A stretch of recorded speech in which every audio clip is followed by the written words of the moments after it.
Bismillahirrahmanirrahim. Assalamualaikum warahmatullahi wabarakatuh. Selamat siang Bapak-bapak dan Ibu-ibu. Bertemu lagi dengan saya Dr. Nitya dalam acara Ngobrol Pintar pada siang hari ini atau Ngopi dari RSI Aisyah Malang. Untuk siang ini tentu saja temanya tidak kalah menarik dengan yang sebelum-sebelumnya, yaitu diabetes dan gaya hidup. Kenali dan hindari gaya hidup pemicu diabetes. Sambil menunggu penonton yang lain mungkin ya. Oke, pada siang hari ini untuk narasumber kita yaitu Dr. Kamelia Kusnul Khotimah, spesialis penyakit dalam. Oke, mungkin sambil saya undang. Oke, mohon ditunggu sebentar.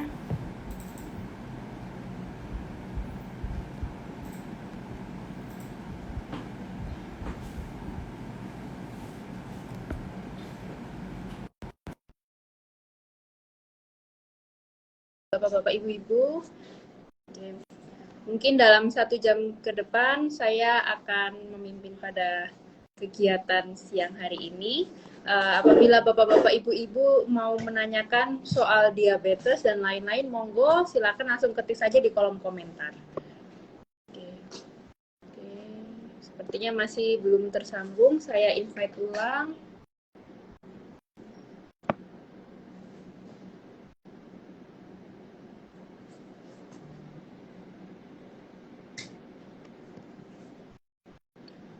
Nggak bisa ya.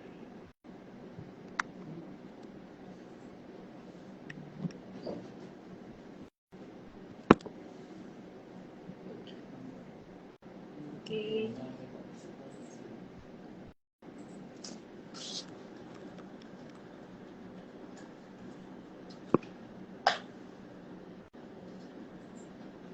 Oke, semoga koneksinya lancar.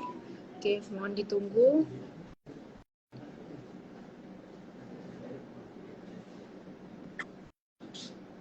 Masih belum tersambung ya. Oke.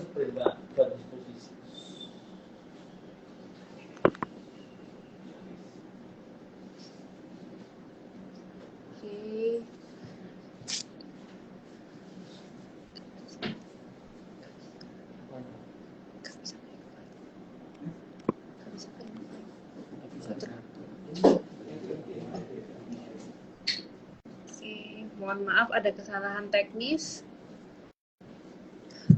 Dokter Kamelia mungkin bisa request to join ke IG live-nya kita, nggih?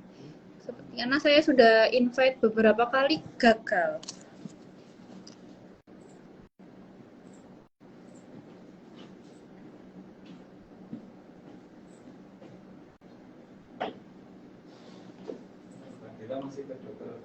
Oke.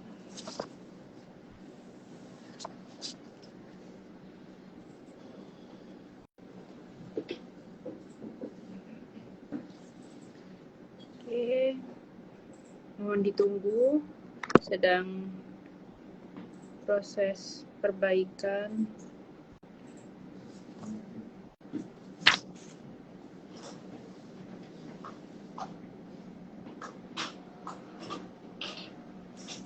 Oke, sepertinya sudah bisa tersambung.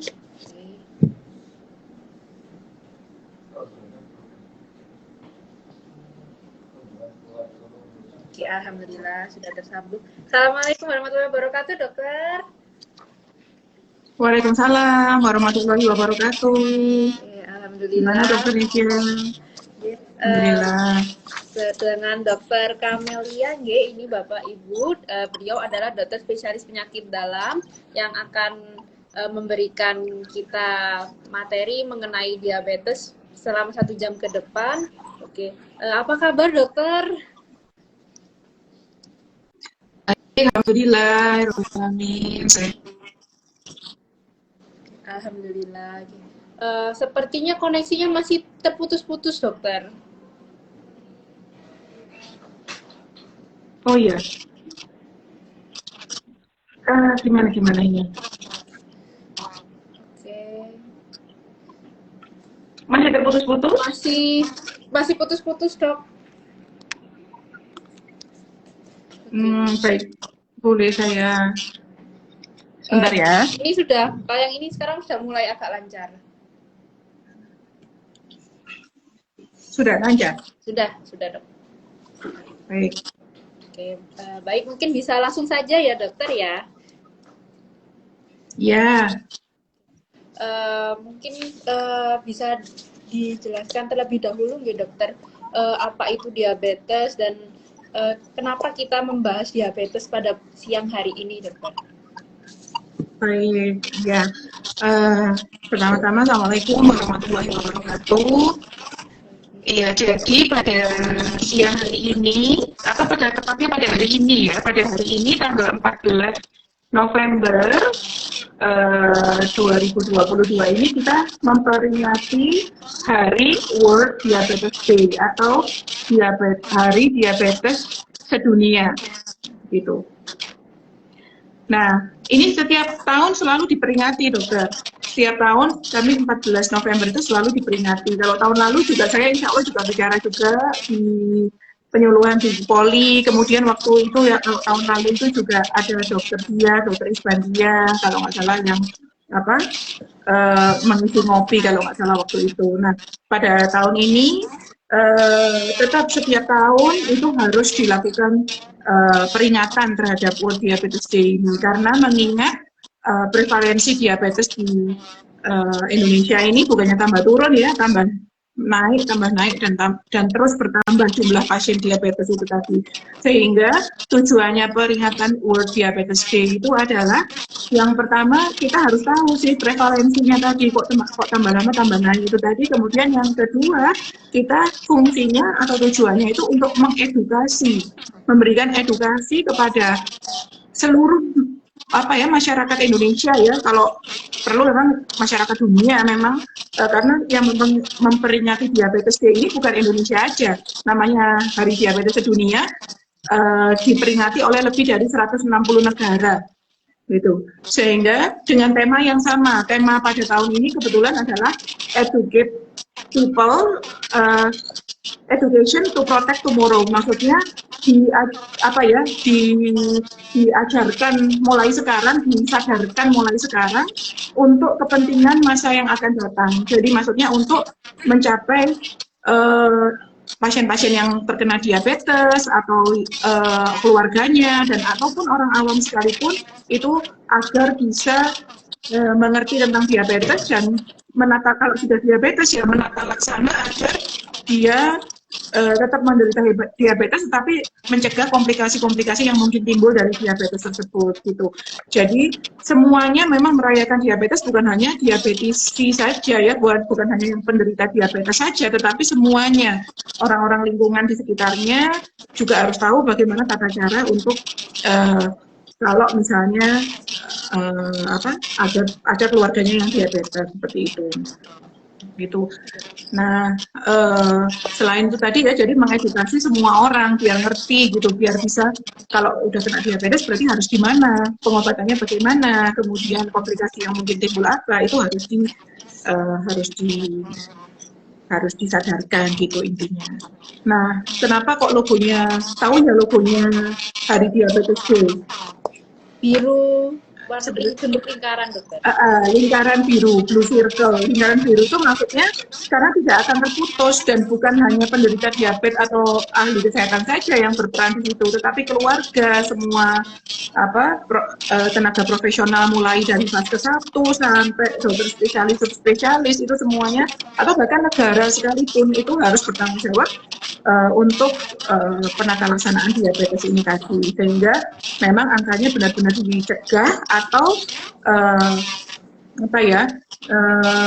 kalaupun sudah kena diabetes ya terkontrol dengan baik sehingga mencegah komplikasi-komplikasi yang mungkin timbul gitu.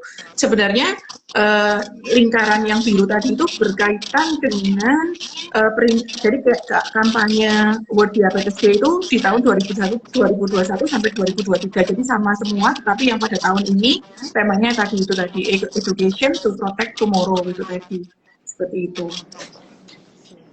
Itu dokter Nidia. Nah, itu untuk ininya ya, kenapa kok kita memperingati ya. Nah, kalau dari segi ininya, diabetes itu sendiri itu apa? diabetes itu ya yang jelas suatu sindroma metabolik ya, jadi suatu penyakit metabolik yang ditandai dengan peningkatan gula darah. Kalau sebabnya apa? Ya bisa karena resistensi dari insulin ataupun dia insufisiensi dari insulin. Jadi masih bisa menghasilkan insulin tetapi kurang jumlahnya sehingga gulanya tetap tinggi, atau benar-benar memang pankreasnya itu resisten, jadi udah nggak bisa menghasilkan insulin sendiri sehingga harus dibantu dari luar. Itu tadi seperti itu untuk diabetes. Lalu untuk tanda dan gejala, biasanya sih orang itu datang ke rumah sakit mesti sudah bukan tanda dan gejala lagi ya, jadi udah komplikasi yang datang ke rumah sakit. Biasanya ke UGD atau ke poli, biasanya udah dengan luka kaki, itu kan sudah bukan tanda sebenarnya, tapi itu sudah komplikasi yang timbul diakibatkan dari diabetes yang tidak terkontrol dalam jangka waktu yang cukup lama gitu. Nah, kalau tanda dan gejala yang ringan, yang awal, yang harus membuat masyarakat itu sadar untuk kemudian terus memeriksakan diri, itu sebenarnya mulai kayak sering haus terus, kemudian lapar terus, misalnya kok kepingin makan sedikit-sedikit terus menerus seperti itu, atau kehilangan berat badan yang tidak bisa dijelaskan sebabnya, misalnya kayak berat badannya menurun tetapi nggak diet, juga tidak mengurangi makanan, juga makan apa saja, justru kemudian berat badannya kok turun gitu, tanpa juga nggak sakit apa-apa yang lain gitu. Nah itu ya memang bukan satu-satunya penurunan berat badan itu pasti diabetes ya ada yang lain, tetapi kalau memang ada tanda seperti itu ya sebaiknya memang harus memeriksakan diri. Lalu pipis terus, biasanya pada malam hari terutama, sering pipis, biasanya misalnya hanya 1 atau 2 kali, atau bahkan kan kebanyakan orang ya mungkin tidak akan terbangun dari malam sampai pagi, ataupun kalau terbangun mungkin 1 kali saja. Nah itu misalnya kok akhir-akhir ini kok kemudian 2, 3, atau 4 kali bangun malam hari seperti itu. Nah itu mungkin tetap harus dicurigai apakah menderita diabetes atau tidak gitu. Terus apalagi ya tadi polidipsi, polifasi, poliuri, ya mungkin itu untuk tanda dan gejalanya. Gitu. Ya, baik. Jadi bapak-bapak, ibu-ibu, berikut tadi merupakan gejala-gejala dari diabetes. Jadi kalau sudah merasa ada keluhan-keluhan tersebut, monggo langsung diperiksakan ke dokter spesialis penyakit dalam. Jadi jangan sampai menunggu komplikasi seperti itu, agar penanganannya lebih cepat dan lebih baik. Oke. Kemudian dokter, untuk mendeteksi apakah pasien ini diabetes atau tidak, bagaimana dokter? Selain dari gejala, dokter. Baik, setelah ada tanda dan gejala tersebut, maka kemudian otomatis kan kita harus tetap meyakinkan ya, maksudnya dengan gejala itu saja kan belum tentu diabetes, tetapi mencurigai ke arah diabetes. Nah, maka untuk diagnosa pastinya, pasti seseorang ini kena diabetes, itu ada kriteria-kriterianya atau ada pemeriksaan tambahan yang harus kita lakukan. Misalnya pemeriksaan tambahannya itu lab gula darah ya, gula darah sama HbA1c. Jadi kalau gula darah puasa lebih dari atau sama dengan 126 itu maka sudah bisa dikatakan diabetes. Kemudian kalau gula darah acak lebih dari 200 itu juga sebagai diagnosa diabetes. Kemudian juga ada lagi yaitu setelah mendapatkan TTGO. TTGO itu diberi asupan glukosa sebanyak 75 gram, kemudian dicek 2 jam kemudian itu berapa. Kalau lebih dari 200 ya memang diabetes gitu. Nah 3 itu ditambah 1 HbA1c. HbA1c itu rata-rata gula darah dalam 3 bulan terakhir. Jadi kadang-kadang ya seseorang itu kalau mau periksa ke dokter, kadang puasanya sampai berjam-jam, berpuluh-puluh jam. Padahal kan harusnya misalnya puasa cuma 8 jam, tapi karena takut tinggi, jadi suka puasanya lama, mulai sore atau mulai siang sampai pagi berikutnya. Nah itu kalau gula darah kadang memang masih dipengaruhi oleh hal-hal seperti itu. Jadi kayak sesaat itu masih dipengaruhi oleh makanan-makanan yang kita makan sebelumnya atau berapa lama kita nggak makan tadi. Tetapi kalau HbA1c itu rekaman atau rata-rata gula darah dalam 3 bulan terakhir. Jadi kalau tinggi ya pasti diabetes. Nah, berapa yang dikatakan tinggi atau yang dikatakan seseorang ini menderita diabetes, yaitu kalau HbA1c-nya itu lebih dari atau sama dengan 6,5%. gitu. Jadi kalau udah segitu berarti ya memang diabetes gitu. Kalau 6,5 mungkin memang gula darahnya masih baik, tapi kadang naik kadang turun gitu. Tetapi kalau sudah lebih dari itu ya pasti sudah tinggi gula darah ajaknya misalnya seperti itu. Jadi setelah ada tanda dan gejala tetap harus dikonfirmasi dengan pemeriksaan khusus ya, pemeriksaan gula darah dan pemeriksaan HbA1c itu tadi seperti itu. Baik dokter. Oke, untuk kemudian dokter setelah terdiagnosa untuk penanganan diabetesnya bagaimana dokter? Nah baik, jadi untuk penanganan diabetes itu yang pertama tetap paling utama ya itu memodifikasi gaya hidup. Jadi setelah kita tahu tegak diagnosa diabetes, maka yang akan dijelaskan oleh dokter pertama itu pasti bukan obat, tapi yang pertama adalah memodifikasi gaya hidup. Contoh misalnya kita pasti mengedukasi tentang dietnya, makannya, bagaimana cara makannya pasien diabetes itu tadi. Tetap sehari 3 kali, kemudian dengan porsi yang bukan sedikit ya, tetapi tetap banyak seperti orang normal, tetapi komposisinya yang harus diatur. Komposisi yang dimaksud adalah karbohidrat. Karbohidratnya mungkin sedikit ya, mungkin 1/4 atau kurang dari 1/4 piring. Kemudian sayurannya itu bisa sampai setengah piring. Jadi komposisinya yang dirubah. Kalau pada masyarakat biasa ya, deh, yang sehari-hari biasanya kan nasi banyak ya, nasi banyak. Kemudian sayur sedikit, kemudian lauk sedikit. Nah, itu yang harus dirubah gitu. Jadi nasi sedikit, mungkin 4-5 sendok makan, atau kalau ditimbang kurang lebih 100 gram, atau kurang lebih 1 centong nasi, tapi ya nggak munjung ya, 1 centong nasi. Nah, ditambah sayurnya itu boleh setengah porsi, setengah piring itu penuh sayur itu boleh. Kemudian lauknya juga 1/4 porsi itu 1/4 bagian piring itu lauk isinya. Nah, tapi lauk yang dimaksud itu yang jelas harus dipilih ya. Jadi lauk yang boleh itu yang protein yang contohnya misalnya tempe, tahu, misalnya telur, ikan, daging, ayam, itu misalnya itu boleh. Tapi yang kalau misalnya kayak perkedel kentang atau perkedel jagung, maka itu bukan dianggap lauk ya, atau bahkan lauk mie misalnya.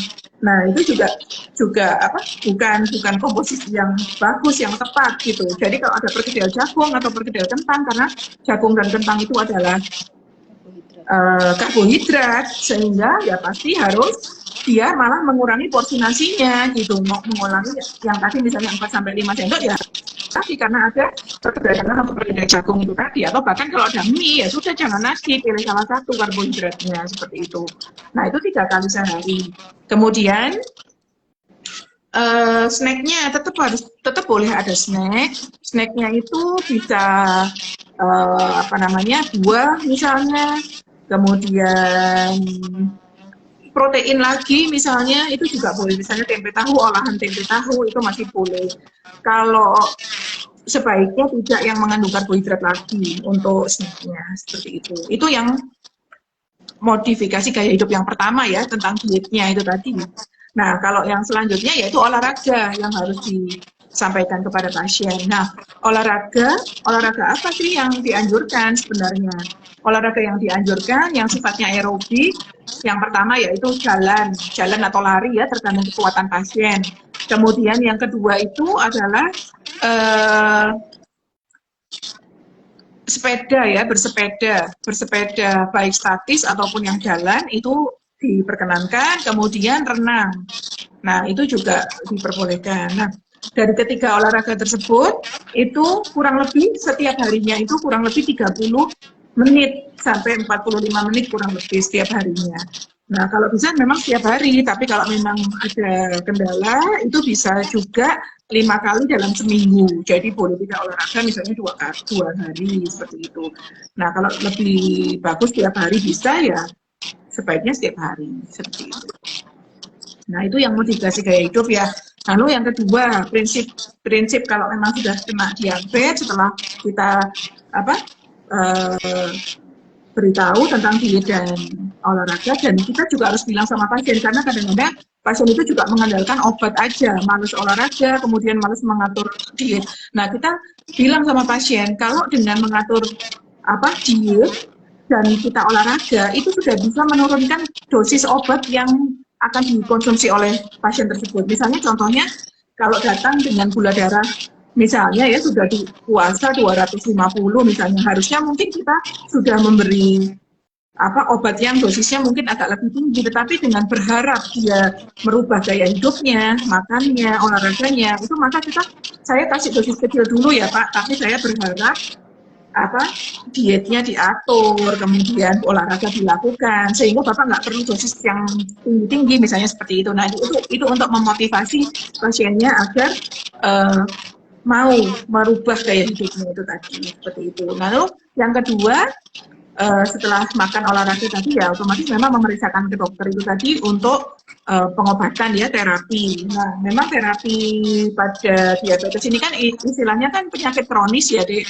Jadi kalau penyakit kronis mestinya ya rutin, minum obatnya juga rutin. Nanti untuk kontrol setiap bulan juga rutin. Nanti baru setiap bulan itu akan dilakukan adjustment ya. Jadi kayak diatur ya, naik turun dosis, menambah atau mengurangi obat dan sebagainya seperti itu. Jadi intinya mengedukasi pasien bahwa tidak dapat menghentikan sendiri terapi gula darahnya seperti itu. Jadi harus memang dengan anjuran dari dokter itu tadi seperti itu. Lalu tentu saja ya setelah kita memberi obat dan sebagainya kan masih mungkin ya terjadi komplikasi-komplikasi saat pengobatan. Misalnya ternyata dia kemudian jadi ngedrop, misalnya maksudnya gulanya jadi ngedrop hipoglikemia, atau justru tetap tinggi dan akhirnya terjadi kegawatan-kegawatan lain, misalnya infeksi, misalnya ketoasidosis diabetikum, pokoknya yang kegawatan krisis hiperglikemia.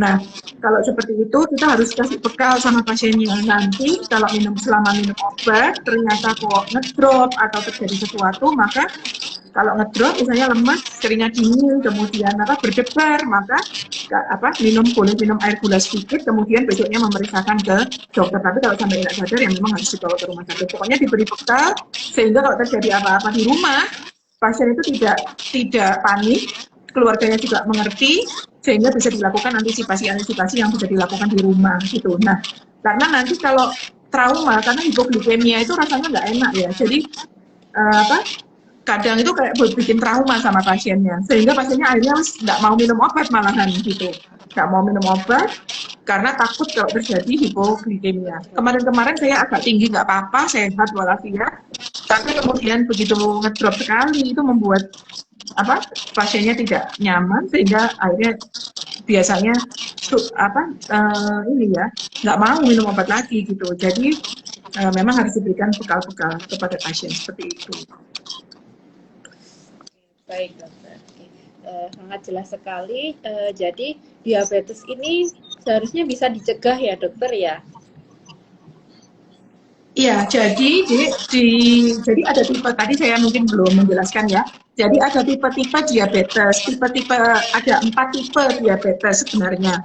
Yang pertama yaitu diabetes tipe 1. Tipe 1 yang memang itu mungkin munculnya saat muda ya, atau bahkan sejak kecil, kemudian tapi prevalensinya itu cuma kurang lebih 5% gitu dari total diabetes. Kemudian kalau yang kedua itu diabetes tipe 2.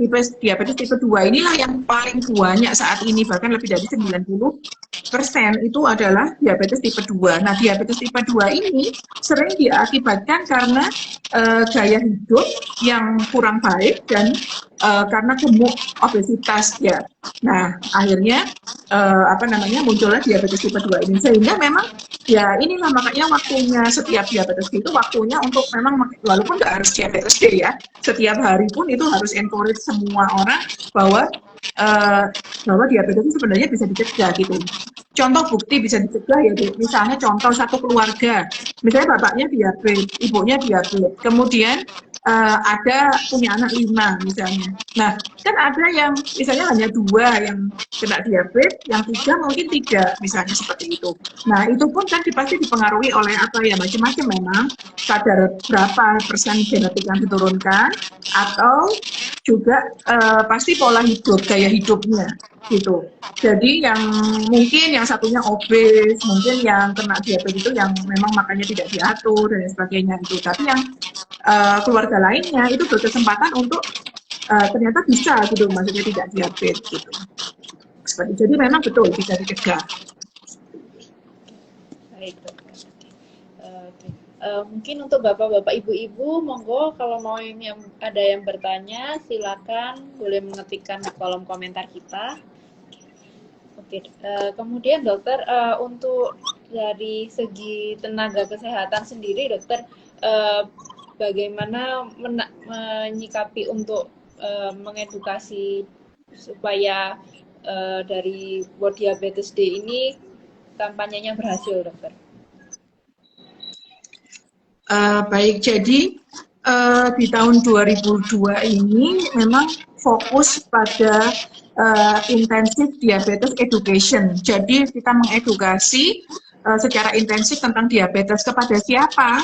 Yang pertama memang kepada healthcare profesional. Jadi pada kita ini sebagai tenaga kesehatan. Kemudian yang kedua itu adalah kepada pasien-pasien sendiri dan lingkungannya, gitu. Mulai dari apa? Mulai dari deteksi dini. Karena dengan semakin dininya deteksi, maksudnya misal masih baru beberapa bulan atau beberapa tahun, kan itu mungkin masih bisa mencegah komplikasi-komplikasi yang mungkin terjadi di masa yang akan datang. Jadi semakin dini diketahui diabetes dan kemudian diobati dan kemudian terkontrol dengan baik, itu kan bisa sangat mencegah terjadinya komplikasi-komplikasi yang tidak diinginkan di kemudian hari. Kemudian yang kedua, jadi setelah mendeteksi dengan dini, kemudian bisa mendiagnosis. Jadi tenaga kesehatan diharapkan bisa mendiagnosis dengan cepat. Tadi kan kriterianya juga nggak sulit ya. Jadi cuma kita lihat gula darah aja, dia puasa atau nggak puasa, kemudian sama HbA1c. Dengan itu aja sebenarnya diagnosa segera tegak. Kalau seandainya itu diketahui dari kalau di lingkungan di Indonesia kan yang masih intens berkomunikasi dengan pasien di masyarakat umum ya, itu kan masih yang fase 1 ya, Dek, maksudnya kayak bidan, kemudian misalnya perawat, kalau istilahnya itu mantri misalnya di suatu pemukiman tertentu, kemudian dokter umum, dokter puskesmas. Nah, itu yang harus bisa mendeteksi dengan cepat dan mendiagnosis dengan cepat. Nah, kriterianya cuma yang tadi itu aja. Kemudian, dan bagaimana mencegahnya? Ya tadi ya, mulai edukasi, gimana lifestyle-nya, gimana olahraga, gimana makannya, gimana mengontrol gula darahnya, memberikan obat gula darahnya. Itu yang harus kita tingkatkan. Karena sebenarnya kan kalau melihat sistem pendidikan kedokteran kita kan sebenarnya diabetes itu masuk di kompetensi berapa? Kompetensi 4 ya. Jadi mestinya dokter-dokter umum itu sudah bisa mulai A sampai Z-nya diabetes itu mestinya kalau yang basic ya, maksudnya yang basic, yang dasar itu mestinya sudah bisa dilakukan di puskesmas, mulai diterapkan di puskesmas, kalau perawat ya segera tadi ya tahu ya, oh kok gula darah puasanya 130, kan lebih dari sama dengan 126 kan. Nah, itu berarti ya udah dirujuk ke dokter puskesmas misalnya gitu. Jadi cepat, jadi nggak di keep sendiri gitu ya. Jadi langsung dikonsultasikan ke yang ahlinya. Kemudian kalau memang dokter puskesmas kok merasa sudah memberikan edukasi, kemudian sudah memberikan terapi, tapi kok gula darah belum terkontrol, HbA1c belum tercapai target. Nah, maka dirujuklah ke vaskes berikutnya atau ke dokter spesialis yang kompeten terhadap bidang tersebut, seperti itu. Nah, itu yang untuk healthcare. Kalau untuk pasien ya tadi ya, biar dia mengenali, biar dia tahu berapa sih target gula darah yang harus saya capai gitu. Selalu pada pasien itu harus diajarin, karena kadang-kadang begini pasien itu, misalnya datang ke kita dengan gula darah itu 400. Kemudian kontrol berikutnya ternyata udah jadi 200. Nah, alhamdulillah dokter sudah turun gitu ya. Alhamdulillah, maksudnya kadang ada yang langsung menghentikan sendiri obatnya, kadang kemudian pasien itu merasa ya sudah cukup dengan dosis segitu, nggak mau ditingkatkan lagi gitu, ditambah obat nggak mau atau diganti ke insulin misalnya, itu juga nggak mau misalnya seperti itu. Nah, itu yang kita harus sampaikan adalah target yang harus dicapai. Maka berapa sih target yang harus dicapai sebenarnya? Nah, yang harus dicapai targetnya itu adalah kalau puasa harus kurang dari 130 gula darahnya. Kalau sudah makan harus di bawah 160 gula darahnya. Kemudian kalau HbA1c yang harus dicapai adalah kurang dari 7% pada populasi umum. Tapi kalau yang usia muda harus mencapai 6,5 kalau bisa. Tapi kalau yang usia tua maka kita juga lebih longgar. Misalnya HbA1c targetnya 8%, misalnya seperti itu. Jadi target masing-masingnya bisa berbeda-beda tergantung kebutuhan pasien tersebut.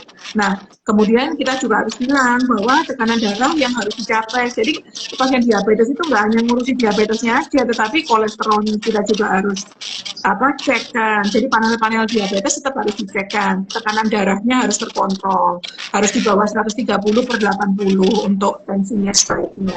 Kemudian kolesterol ya harus di bawah 100 kalau bisa. Kalau dengan penyakit jantung maka harus di bawah 70 kolesterolnya, seperti itu. Jadi pasien harus tahu target-target yang harus dicapai gitu, sehingga oh iya dok, saya sudah turun sih memang betul, tapi memang belum mencapai target. Baik dok, mungkin mau ditambah obat lain atau diganti insulin dan lain sebagainya karena belum mencapai target. Tadi puasa sudah ya, tadi 2 jam setelah makan juga sudah kurang dari 160 itu tadi. Itu target-targetnya. Jadi tenaga kesehatan tadi memang ya, kenapa bentuknya blue circle tadi? Kalau memang yang mengetahui itu bukan dokter, misalnya perawat atau bidan, ya kemudian harus segera juga merujuk ke dokter tadi. Pokoknya intinya semuanya berperan dalam edukasi tentang diabetes ini tadi, gitu. Bahkan kalau sebenarnya ada ya persatuan namanya Persatuan Diabetesi itu. Jadi isinya bukan hanya pasien diabetes, tapi juga bukan hanya tenaga kesehatan, tetapi justru relawan-relawan yang mau melakukan edukasi kepada pasien itu tadi, gitu, kepada masyarakat umum lah, seperti itu. Kenapa kok masyarakat umum juga menjadi target? Karena belum tentu masyarakat umum yang menjadi target itu adalah tidak diabetes kan, sehingga kalau misalnya kita memberikan penjelasan kan mungkin dia tergelitik untuk melakukan screening misalnya seperti itu untuk masyarakat umum, seperti itu. Oke, baik dokter, sangat jelas sekali dokter. Mungkin sambil saya bacakan ada beberapa pertanyaan tadi. Baik.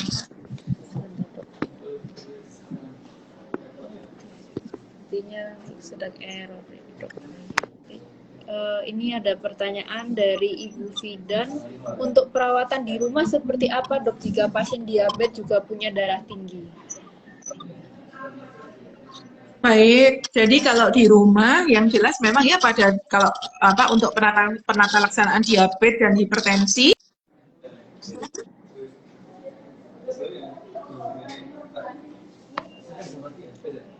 diabetes ya otomatis rendah karbohidrat. Kemudian kalau yang hipertensi tadi mengurangi asupan garam saja, seperti itu. Jadi ya semuanya harus diobati, enggak boleh salah satu saja. Jadi semuanya secara simultan harus diobati karena hipertensi juga masuk ke panel diabetes juga, gitu. Jadi yang harus memang diatasi. Nah, mulai dari makan harus diatur seperti yang saya jelaskan tadi. Kemudian yang kedua tadi olahraga sama pada pasien hipertensi ataupun pada pasien diabetes sama, yang dianjurkan ya 3 itu tadi. Jadi jalan atau lari, kemudian sepeda statis ataupun yang jalan, kemudian renang, itu tadi tetap sama untuk hipertensi ataupun diabetes, jadi harus tetap dilakukan. Lalu pasien kan sudah diedukasi, pasien kalau kontrol ke klinik, ke poli misalnya, itu kan pasti sudah diberi penjelasan ya tentang kalau misalnya efek samping obat ini bagaimana, kalau ada hipoglikemi bagaimana. Nah, itu peran keluarga di situ. Kalau pasien masih bisa diajak komunikasi, kan keluarga bisa membantu membuatkan larutan gula dan lain sebagainya itu tadi, kemudian membawanya ke rumah sakit atau ke dokter untuk selanjutnya. Maksudnya penata laksanaan di rumah itu tetap peran dari keluarga. Kemudian pada pasien-pasien yang usianya udah agak lanjut, yang makanannya itu adalah disiapkan oleh keluarga. Nah, itu kan keluarga jadi harus tahu bahwa pasien ini nggak boleh terlalu banyak gula pasir seperti itu. atau pasien ini nggak boleh terlalu banyak garam. Nah, itulah peran keluarga untuk mengatur agar atau masakannya itu dipisahkan. Jadi setelah membuat masakannya satu jenis dengan keluarga, tetapi kemudian dipisahkan untuk yang pasien diabetes mungkin sedikit dikurangi gula dan garamnya. Nah, pasien yang untuk yang lainnya, untuk yang keluarga lain ya seperti makanan normal biasa seperti itu. Gitu. Jadi itu peran yang bisa dilakukan. Kemudian membantu olahraga tadi, mengajak jalan-jalan dan lain sebagainya. Olahraga setiap pagi dan sebagainya seperti itu. Itu peran keluarga yang bisa dilakukan bila ada keluarganya yang diabetes ataupun hipertensi seperti itu. Oke, baik dokter.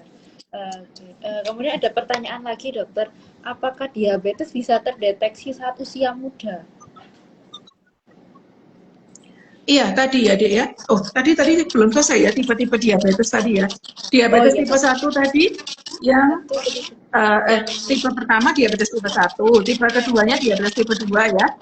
Tipe ketiganya itu diabetes gestasional, jadi diabetes karena kehamilan. Nah, diabetes karena kehamilan ini biasanya munculnya saat usia lebih dari 20 minggu. Jadi saat awal kehamilan dicek gula darahnya normal, kemudian kok setelah usia 20 minggu ternyata gula darahnya menjadi tinggi. Nah, itu namanya gestasional diabetes.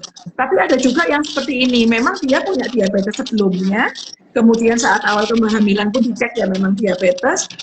Setelah 20 minggu ya juga tetap tinggi gula darahnya, misalnya seperti itu ya. Kalau itu bukan diabetes gestasional, tapi memang diabetes tipe 2, tetapi yang kemudian ya karena dia hamil, jadi otomatis tetap tinggi semuanya. Nah, gitu. Terus kemudian yang keempat, tipe diabetes itu tadi adalah tipe lain. Tipe lain itu karena misalnya mengkonsumsi obat-obatan tertentu yang meningkatkan gula darahnya, atau tumor-tumor tertentu misalnya, yang membuat gula darahnya menjadi naik seperti itu. Nah, tadi berkaitan dengan pertanyaan yang tadi pertanyaannya apa sampai lupa? Terdeteksi saat usia muda, dokter. Oh ya, nah tadi kan terdeteksi saat usia muda bisa, soalnya apa? Ya tadi tipe 1 tadi ya, tipe 1 itu bisa jadi saat bayi pun udah ketahuan kalau diabetes. Kemudian saat anak-anak misalnya tahu-tahu pasien itu tidak sadar, kemudian dibawa ke UGD ternyata gulanya tinggi sekali. Nah, itu biasanya pada tipe 1 itu munculnya atau tahunya itu saat kalau nggak screening ya tiba-tiba KAD itu tadi, KAD ketoasidosis diabetikum, datang ke UGD dengan keluhan pasiennya tidak sadar dan sebagainya. Nah, itulah baru tahu kalau anak itu adalah kena diabetes gitu. Kalau pada yang usia muda, yang anak-anak ya. Kadang remaja juga seperti itu, jadi baru tahunya saat usia belasan tahun. Itu biasanya memang dia tipe 1. Tipe 1 atau ada juga yang misalnya kenanya saat usia 20-an tahun, 30-an tahun dengan perawakan. Kalau tipe 1 lebih ke arah kayak kurus gitu ya, pasiennya tetap seperti diabetes tipe 1, jadi kurus gitu. Nah, itu mungkin namanya diabetes tipe 1 yang munculnya agak belakangan gitu. Nah, ada juga yang tipe 2 tetapi munculnya duluan. Itu juga ada. Jadi kan kalau tipe 2 itu biasanya munculnya di usia 40 tahun, 50 tahun. Tapi kok umur 30-an udah terdeteksi, ya mungkin memang tipe 2 yang munculnya lebih awal gitu, karena memang faktor-faktor yang mempengaruhi tadi itu ya. Jadi bisa saja diketahui sejak awal. Sekarang pasien-pasien di poli juga nggak melulu tua semua loh ya. Jadi pada pasien tipe 2 itu sudah ada yang umurnya masih 30-an tahun, itu ada gitu. Jadi memang harus ya mungkin idealnya ya screening setiap 6 bulan misalnya seperti itu, atau setiap 1 tahun sekali. Itu apalagi kalau yang keluarganya, ayah atau ibunya memang ada riwayat diabetes seperti itu, biar nggak terlalu biar nggak kemudian tahu-tahu tuh periksa itu karena ada komplikasi gitu. Kalau bisa ya memang sebelum terjadi komplikasi sudah kita tahu seperti itu. Jadi diobati sehingga terkontrol. Kalau terkontrol kan komplikasi-komplikasi bisa dicegah. Begitu. Baik dokter. Oke, apalagi sekarang sedang marak minuman-minuman manis itu ya dok ya. Jadi ya. Ya betul. Jadi ya, kan sekarang ini iya kan kayak cafe shop ya, kan itu kan tren-tren anak muda sekarang ya. Jadi ngerjain tugasnya itu justru di cafe shop kan. Nah, itu apa? Ya jelas mungkin dalam seminggu aja bisa mengkonsumsi minuman manis itu eh, berkali-kali ya gitu. Jadi justru meninggalkan air putih tapi banyak minum minuman yang manis. Nah, itu yang memang menjadi tren saat ini. Nah, itu cara mensiasatinya sebenarnya kalau saya perhatikan ya di cafe shop itu eh, ada pilihan yang nggak pakai gula kan ya. Kan ada pilihan yang bagian atas tuh biasanya ada pilihan yang pakai gula atau enggak, mesti mbaknya suka tanya seperti itu. Nah, ya itu mungkin pilih yang sedikit gula atau yang gulanya ya tidak pakai gula sama sekali. Lalu kita bawa dari rumah gula apa? Gula yang 0 kalori, gulanya diabetes ya gulanya 0 kalori. Nah itu kita kasih gula sendiri. Itu mungkin caranya ya biar tetap bisa. Kalaupun memang harus mengerjakan tugasnya itu harus di cafe shop itu tadi, jadi kita pilih yang tidak banyak gula gitu, yang tidak ada gula, kita bawa gula sendiri yang gula-gula 0 kalori yang sekarang banyak di toko-toko itu insya Allah mudah untuk didapat. Jadi sudah harus meninggalkan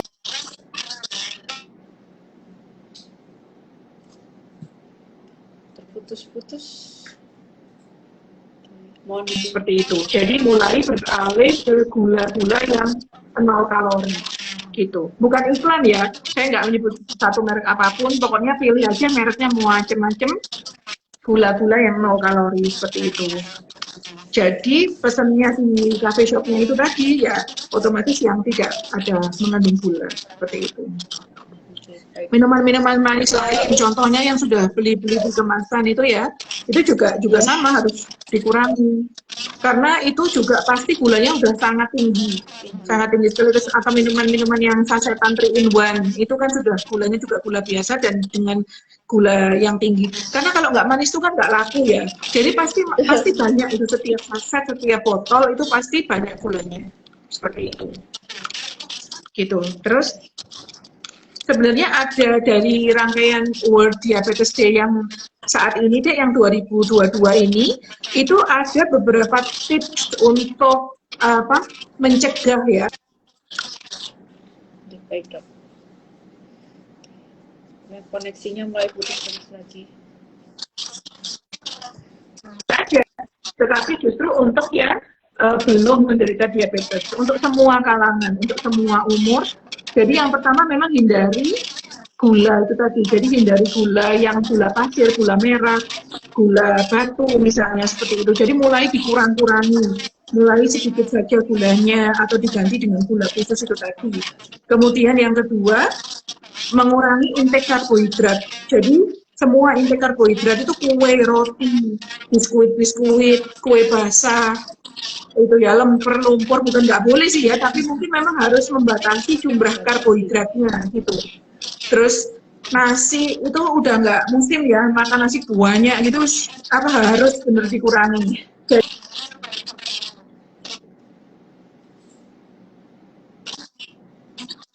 seperti itu yang mulai harus pola makan yang seperti itu yang harus mulai dikembangkan atau diajarkan kepada di dalam keluarga kita masing-masing, bahwa porsi nasi sudah mulai harus dikurangi, tetapi sayur lauk itu boleh banyak seperti itu. Kemudian jangan ya tadi kan small portion itu maksudnya sedikit-sedikit aja, pokoknya jangan semuanya banyak gitu. Jadi intinya karena kalau udah kecenderungan makan banyak, maka kalau makan sedikit itu kan nggak terasa ya. Jadi akhirnya semakin hari makannya banyak. Nah akhirnya obes kemudian seperti itu. Jadi memang small portion sedikit-sedikit. Kemudian tingkatkan asupan seratnya. Jadi banyak di sayur, buah misalnya. Kalau sekarang ini kan memang ya, mungkin di keluarga saya sendiri juga kadang beberapa anak saya itu yang kurang suka buah misalnya seperti itu. Jadi lebih suka ya nasi, makanan gitu. Nah itu jadi harus dimulai dengan mulai menyukai buah ya. Jadi makanan komposisi buahnya mulai diperbanyak gitu, komposisi seratnya. Kemudian merokok, harus berhenti merokok gitu, karena merokok itu sendiri dia memicu terjadinya resistensi insulin. Seperti itu. Jadi memang harus menghentikan merokok, apalagi minuman beralkohol. Karena minuman beralkohol itu jelas dia mengandung banyak gula gitu di dalamnya. Sehingga memang itu tidak diperbolehkan. Ya jelas secara agama pun kita tidak diperbolehkan. Kemudian tadinya olahraga. Olahraga bukan hanya untuk yang pasien diabetes tadi aja yang biar gulanya turun, tetapi pada semua populasi, pada semua orang, semua umur sebaiknya adalah mulai berolahraga minimal 30 menit per hari. Kemudian tadi ya pantau panel-panel yang berhubungan dengan diabetes. Jadi nggak hanya diabetes saja, tetapi obesitas itu harus dijaga. Kemudian tekanan darahnya itu juga harus diperhatikan, harus dikurang dari 130 kalau bisa dan kurang dari 80. Kemudian kolesterolnya kalau bisa harus kurang dari 200. LDL kolesterolnya harus kurang dari 100. Kalau yang ada sakit jantung maka harus kurang dari 10 misalnya. Kemudian HDL-nya itu harus lebih dari 20. Kemudian trigliseridanya harus kurang dari. Nah, kita bantu semua panel itu kita lakukan. Jadi biar tidak jadi diabetes itu tadi. Kemudian tadi ya salah satunya ini disebutkan bahwa hindari minum-minuman yang ditambah gula. Ya tadi ya minuman sasetan, 3-in-1, kemudian minuman botol-botolan itu semua pasti.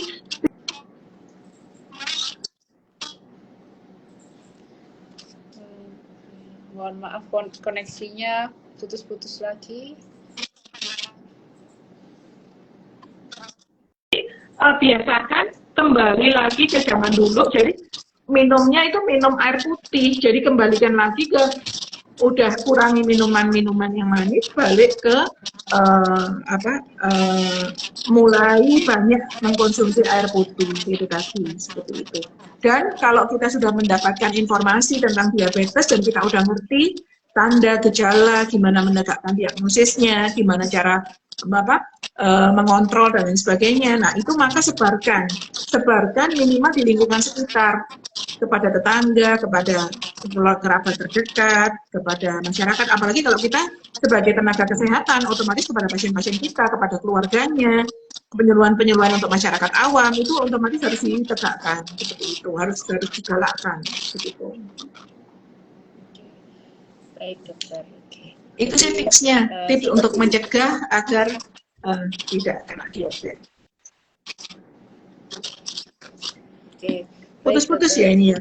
Iya dokter, ya terakhir putus-putus. Oke, baik Bapak Ibu. Jadi tadi adalah tips-tips untuk mencegah terjadinya diabetes. Jadi salah satunya adalah lifestyle-nya diubah, jadi karbohidratnya dikurangi. Kemudian jadi porsinya mungkin yang biasanya banyak, jadi karbohidratnya cukup sedikit saja, mungkin sekitar 1 centong nasi. Kemudian juga jangan lupa makan makanan yang tinggi serat, diperbanyak sayur dan buah, kemudian banyak minum air mineral, kurangi minuman-minuman yang manis, dan jangan lupa olahraga teratur, sebaiknya 30 menit per hari. Kemudian sebaiknya berhenti merokok, dan juga apabila sudah mulai ada gejala-gejala seperti sering pipis, sering lapar, sering haus, kemudian penurunan berat badan, monggo langsung diperiksakan ke dokter terdekat. Oke, kemudian untuk diabetes ini sendiri pun juga pengobatannya ditanggung BPJS, jadi tidak usah khawatir. Apabila di fase 1 sudah bisa tertangani, bisa diperiksa dan diobati oleh dokter umum. Apabila sudah mulai ada komplikasi, maka akan dirujuk ke dokter spesialis penyakit dalam. Oke, seperti itu Bapak Ibu. Betul. Yeah. Hampir semua obat diabetes memang sudah tercover oleh BPJS. Cuma diabetes ini mengalami perkembangan yang pesat ya, termasuk obat-obatannya mengalami perkembangan yang luar biasa pesat, sehingga banyak sekali perkembangan obat-obat baru yang dapat digunakan untuk pasien diabetes. Dan memang beberapa yang saat ini berkembang, memang belum ada yang memang belum tercover BPJS, tapi yang standar-standar, yang insulin dalam merek apapun, insya Allah sudah saat ini sudah ada di BPJS gitu. Tapi memang perkembangannya sangat pesat sekali, sehingga banyak sekarang pilihan obat diabetes yang bisa dipilih. sesuai dengan kondisi pasien. Gitu. Alhamdulillah, jadi sangat terbantu sekali untuk terutama untuk masyarakat Indonesia. Mungkin tidak terasa Iya, sudah betul. 1 jam gitu dokter gitu. Mungkin bapak-bapak, Iya, ibu-ibu, alhamdulillah. kalau mau ada yang ditanyakan lagi, monggo boleh nanti bisa DM ke Instagramnya RSI Aisyah, atau mungkin bisa sudah kok merasa kayak keluhannya sudah seperti itu, kok pengen periksa, monggo langsung diperiksakan ke RSI Aisyah. Insya Allah poli penyakit dalam buka setiap hari Senin sampai Sabtu gitu dokter gitu. Iya, Senin sampai Sabtu. Oke, mungkin bisa kita akhiri ya dokter ya. Iya dok. Terima kasih banyak dokter Kamelia, 1 jam yang sangat bermanfaat dan sangat penting sekali untuk kita. Terima kasih banyak dokter. Semoga ada ngopi selanjutnya dengan tema-tema yang berbeda ya dokter. Baik, insya Allah. Yeah. Oke, untuk bapak-bapak dan ibu-ibu, kami pamit undur diri dahulu. Mohon maaf apabila ada kesalahan. Oke, sampai jumpa di ngobrol pintar selanjutnya. Oke, terima kasih dokter. Assalamualaikum dokter. Sama-sama dokter. Waalaikumsalam. Dan saya pamit undur diri. Assalamualaikum warahmatullahi wabarakatuh. Waalaikumsalam warahmatullahi wabarakatuh. Terima kasih semuanya. Oke, terima kasih.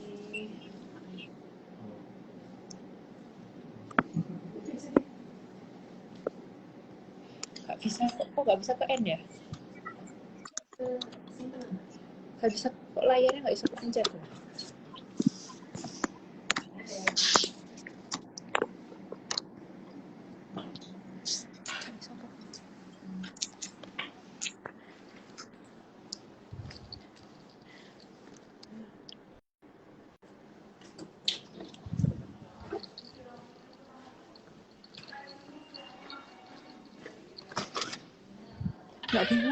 Gak bisa kepencet, gak bisa layarnya, gak bisa ke end.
Bisa.